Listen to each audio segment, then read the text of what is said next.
বিসমিল্লাহির রহমানির রহিম।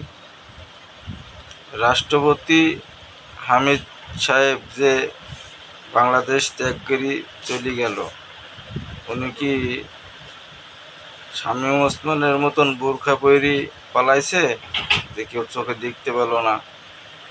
উনি যে যাচ্ছে গেল আর চোখে পড়লো না, কেউ জানছিল না?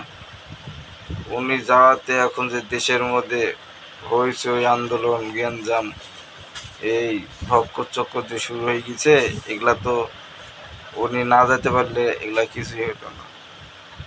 এই যে গেল, এখন হাউকাউ লাগি মানুষ সব আন্দোলন রাস্তায় করছে, গ্যাঞ্জাম করছে, সাধারণ মানুষের কষ্ট সব মানুষ লেগে গেছে আন্দোলন করতে। এই আন্দোলনের তো কোনো কথাই থাকতো না যদি কিনা উনি না যাইতো বা না যেতে পারতো।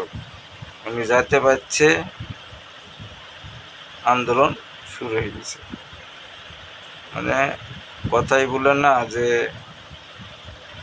টাকা দেখলে কাঠের পুতুলও হা করে, ওই জন্যে টাকা দিয়ে কিনেছে।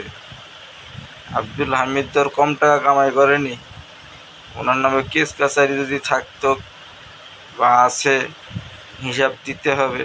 টাকা বহুত কামিয়েছে, এখন এই টাকা ধরিছে, কাঠের পুতুল হা করিছে, কইরি সাপোর্ট দিয়ে দেশ থেকে পালাইতে সহযোগিতা করছে, সে রাস্তা করে দিছে।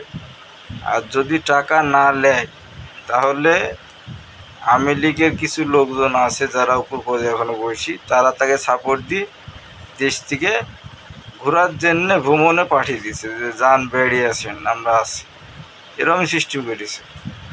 এখন আওয়ামী লীগকে আবার ঘুরে দেশে স্বাধীন করবে বা আসবে, আওয়ামী লীগ কি আবার ভোটে দাঁড়াবে? এরকম মনে হয় যে বাংলাদেশে আওয়ামী লীগ আবার ভোট করতে পারবে, আওয়ামী লীগ বাংলাদেশে ভোট করবে? এরকম কি কারোর মনে হচ্ছে যে ওনাকে পাড়ায় নিজে সহযোগিতা করতেছে? হয় টাকা খাইছে, আর না হলে নিজের দলের লোক সাপোর্ট করি বাস টিকিট কাইটি সুন্দর মতন পাঠিয়ে দিছে। এই দুইটার কারণের মধ্যে যে কোনো দুইটি কারণ আছে, এই দুইটি কারণের মধ্যে একটা কারণ হবে। আর দেশের মধ্যে যে এখন অশান্তি লাগি হাউ খাউ চলছে, ছেলেপিলে আন্দোলন করতেছে, আরও ছাত্ররা এসে আন্দোলন করছে, আরও লোকজন আসছে, রাস্তাঘাটে জাম গ্যাঞ্জাম, এই না খাইয়ে দেয় 24 ঘন্টা 48 ঘন্টা আলটিমেটাম দিছে, এই গ্যাঞ্জাম করছে, সময় নষ্ট করছে। যদি ওনাকে দেশই থাকছিল, খুঁজি তো বার করেনি, আইন হয়েছে লড়ঘড়ি, খুঁজি বার করছে না, পদক্ষেপ নিছে না, মানে ঢিলিম ঢালিম, মানে গোলেমালে যায় যতদিন, এভাবে যে দিন কাটাইছে, সেই জন্য আজকে অবস্থা। আবার নতুন করে দেশের মধ্যে শুরু হয়েছে। যদি এগুলো না করতো, যদি আইনের মতন আইনের গতিতে জোরে জোরে চলতো ভালো মতন, তাহলে এগুলা কিছুই হতো না।